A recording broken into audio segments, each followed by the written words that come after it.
मित्रांनो, स्वागत आहे तुमचं शाळेतील गोष्टी या चॅनेलवर। एक शेतकरी शेतामध्ये दुपारच्या वेळी झाडाखाली बसून जेवण करत असतो। तिथे त्याच्याबरोबर त्याची पत्नी आणि त्याचा लहान मुलगा जेवण करत असतात। त्या झाडावरच तिथेच एक भुकेलेला कावळा बसलेला असतो। त्याला खूप भूक लागलेली असते। तो कावळा नजर चुकीने त्या छोट्या मुलाच्या हातातील भाकरीचा तुकडा पळवतो।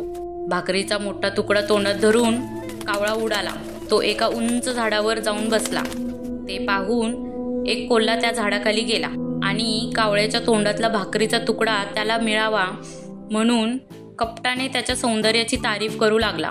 तो म्हणतो, रे पक्षा, मी तुला खरंच सांगतो, तुझ्यासारखा देखणा पक्षी माझ्या पाहण्यात अजूनपर्यंत कधीच आला नाही।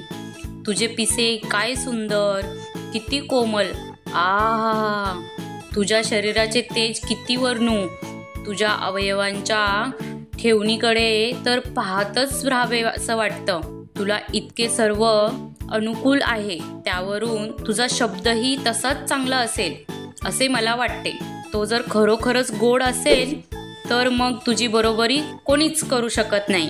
ही स्तुती ऐकून आपण कोण हे कावळा विसरला आणि नटून मुरडून मनात म्हणतो, आपल्या स्वराच्या गोडपणाबद्दल यास शंका आहे, तेवढी काढून टाकावी। मग त्याने गाण्यास प्रारंभ केला।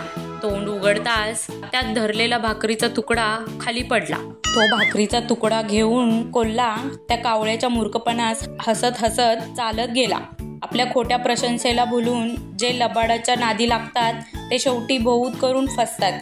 तर अशाच नवीन छान गोष्टी पाहण्यासाठी चॅनेलला शेअर, सबस्क्राईब आणि लाईक नक्की करा।